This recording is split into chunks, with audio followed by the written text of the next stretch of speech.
The moment my voice rose and I shoved Liam against the glass wall of the conference room, I knew I had crossed a line that could end my career at Harrington and Associates in Chicago. But when he didn't push back and instead pulled me in for a kiss that made my knees weak, I realized the real shock was how much I'd been lying to myself about the man I claimed to hate. Papers scattered across the polished mahogany table like fallen leaves in a storm. The city lights of downtown Chicago twinkled through the floor-to-ceiling windows, indifferent to the chaos unfolding on the 32nd floor. It was past 10 at night, and the rest of the legal department had gone home hours ago, leaving just the two of us to finalize the merger brief for the biggest client the firm had landed in years. Or at least, that was the plan before everything exploded. I had hated Liam from the day he transferred into our department 6 months earlier. He was everything I wasn't. Effortlessly polished, with that golden boy smile that made partners nod approvingly during meetings. The kind of guy who remembered every associate's birthday and still billed 200 hours a month without breaking a sweat. Tall, blonde, always in tailored suits that fit like they were made for him. Liam navigated the cutthroat world of corporate law like he owned the place. Meanwhile, I was Asher Hayes, 28, clawing my way up from a tiny town in Texas where my dad still preached Sunday sermons about traditional values and my mom sent weekly texts asking when I'd finally meet a nice girl and settle down. That night started like any other late grind.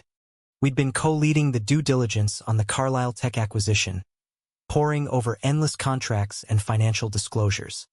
I had stayed up until 3 the night before fixing a clause that could have cost the client millions, only for Liam to stroll in at 9 sharp with fresh coffee and a casual suggestion that my wording needed tightening.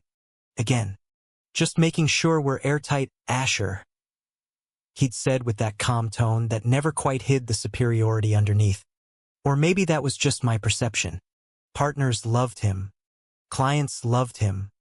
Even the paralegals lit up when he walked by. I told myself the resentment was professional. Purely. But deep down, in the quiet moments when I caught myself staring a second too long at the way his shirt stretched across his shoulders or the easy laugh he shared in the break room, something else stirred. Something I had buried since college, when a single drunken kiss with my roommate had sent me spiraling into denial and double the gym hours to prove I was normal. My family back in Texas didn't do complicated. They did church picnics, football games, and expectations. Coming out wasn't an option. It was career suicide here too, or so I believed. One whisper of anything less than straight and the partnership track would vanish faster than a bad deposition. The argument had built slowly. Liam pointed out a minor error in the risk assessment section, something I had double-checked twice. "It's solid," I snapped, slamming my laptop shut. "Unlike your last brief that almost tanked the Gibson deal." It was a low blow, referencing a case from before he joined us, but I was exhausted, wired on caffeine, and tired of feeling like the perpetual second string. He stayed calm at first, crossing his arms and leaning against the table. "Asher, this isn't about credit. We're a team. If we miss this, the whole firm looks bad." Team. The word grated. I stepped closer, voice rising despite myself. "Easy for you to say, mister. Perfect. You waltz in here with your Ivy League charm and everyone forgets the rest of us exist. I've busted my ass for 3 years straight, and you show up and suddenly you're the golden child." My hands clenched at my sides. The air between us crackled, thick with frustration and something sharper I refused to name. Liam's blue eyes narrowed, but there was no anger, only that steady gaze that always unnerved me. "You think I don't see how hard you work? I do. But pushing people away won't get you the corner office." That was it. The last straw.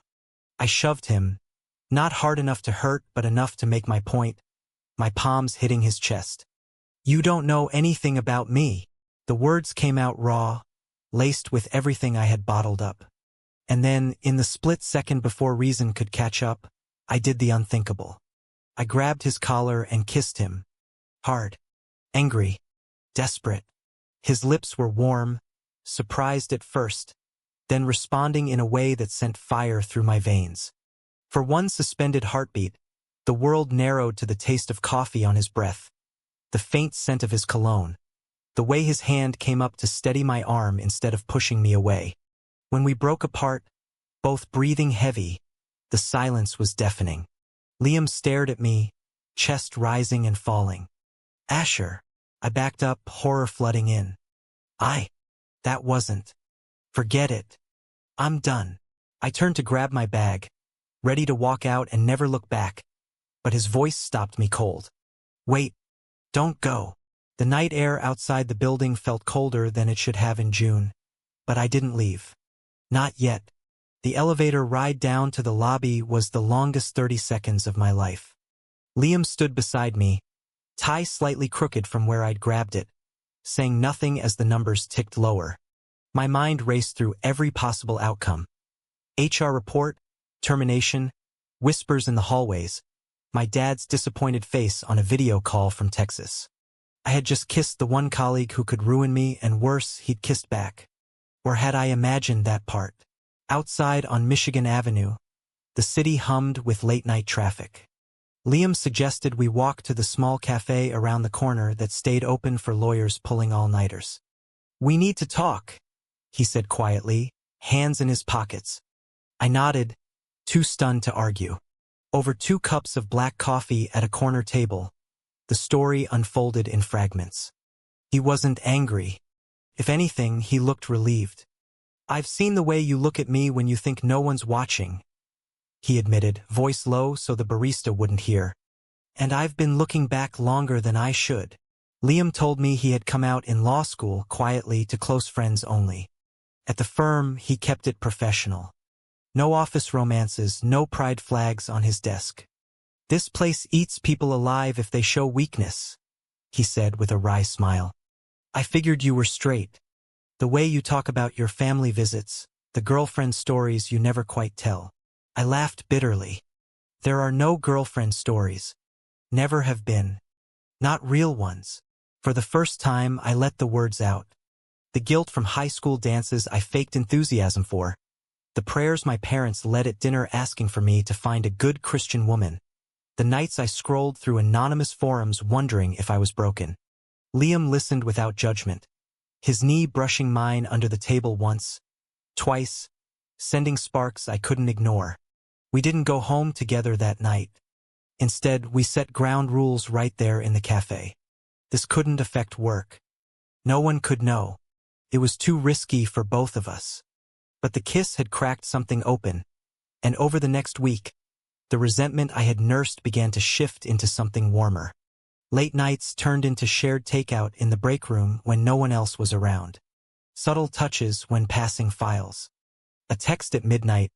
You okay after today? Flashback hit me hard during one of those quiet moments. 6 months earlier, my first day working with Liam on a smaller case. He had corrected my research politely, then bought me lunch as a peace offering. I had resented the gesture even then, seeing it as pity. Now I wondered if it had been interest all along. My internal war raged daily. Every time I caught myself smiling at his jokes in team meetings, panic followed. What if someone noticed? What if my parents called and sensed the change in my voice? By the end of the second week, we stole our first real date. A quiet dinner in a neighborhood far from the loop where no one from the firm would spot us.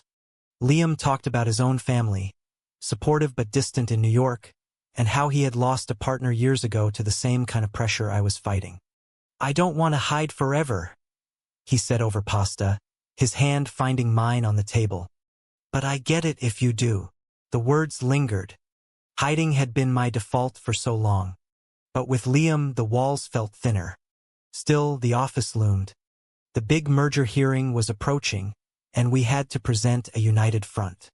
One slip and everything could crumble.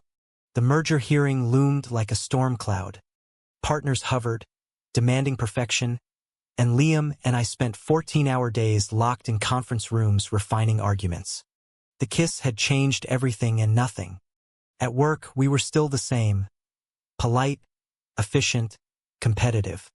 Behind closed doors, stolen moments in the copy room or late-night car, rides home built a fragile connection I both craved and feared. My parents announced a surprise visit from Texas the same week. We miss you, honey, Mom said on the phone.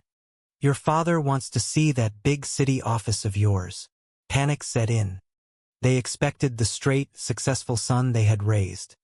Liam offered to lay low, but the guilt gnawed at me. The explosion came during a strategy session 3 days before the hearing. A junior partner criticized my section of the brief, and Liam jumped in to defend me, smoothly redirecting the conversation. It should have felt supportive. Instead, it felt like pity again. After the meeting, in the empty conference room, I confronted him. I don't need you fighting my battles. I'm not some project. Words flew hotter than before. Accusations about favoritism, about how he always seemed one step ahead. The rage boiled over into the same raw honesty that had started this.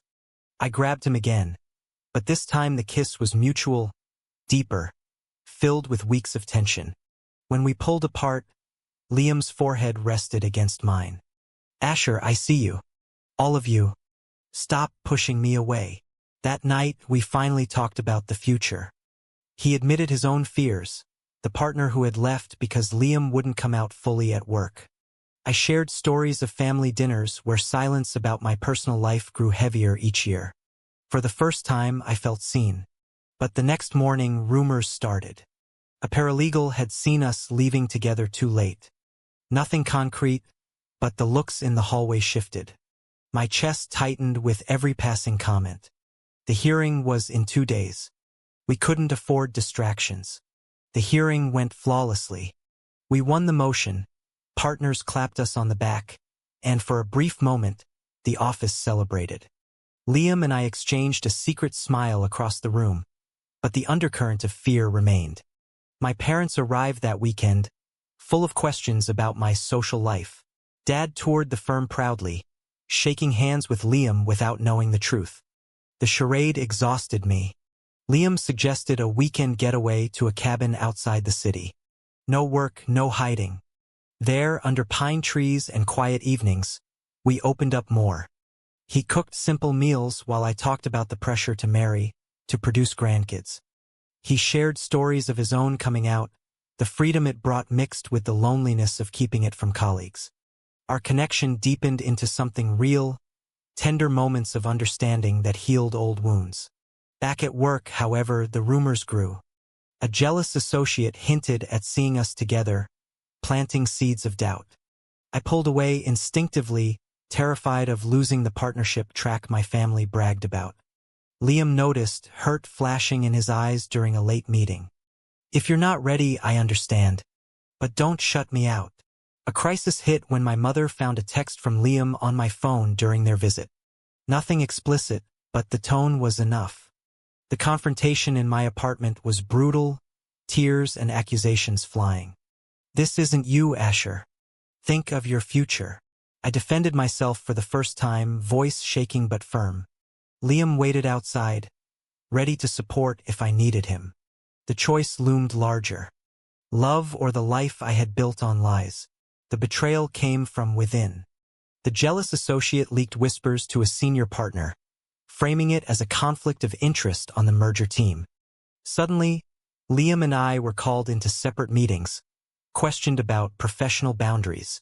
I panicked, denying everything to protect us both. Liam, true to his word, stayed silent, but the hurt in his eyes when we passed in the hall cut deep. I almost quit that week. The sacrifice felt necessary to save his career, the one he had worked so hard for. Late one night, I drafted my resignation letter, tears blurring the screen. Liam found me in the office and stopped me. We fight this together. Or not at all. His words reminded me of the growth I had found in him. The courage to stop hiding. Family pressure peaked when Dad called, echoing Mom's concerns. I finally told them the truth over video, voice steady despite the fear. The silence on the other end was deafening, but Liam held my hand off-screen, giving me strength. Repercussions followed. Strained calls, questions about my choices. Yet in facing it, I felt lighter. The crisis peaked during a firm-wide review. I stood up in the meeting, not denying but reframing our partnership as stronger because of honesty. No details, just quiet dignity. Partners respected it. The associate's ploy backfired. Months later, the firm adjusted policies quietly, and we continued building our careers side by side, open where it mattered. My parents slowly came around, visiting again with cautious acceptance.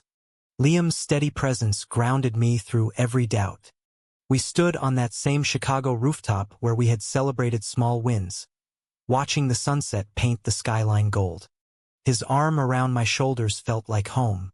The journey had broken me open and rebuilt me stronger. No more perfect colleague to hate, just the man I loved navigating life together. Work thrived, friendships deepened, and the internal storms quieted into peace. True or false? Hiding your true self at work is necessary for success, even if it means denying love.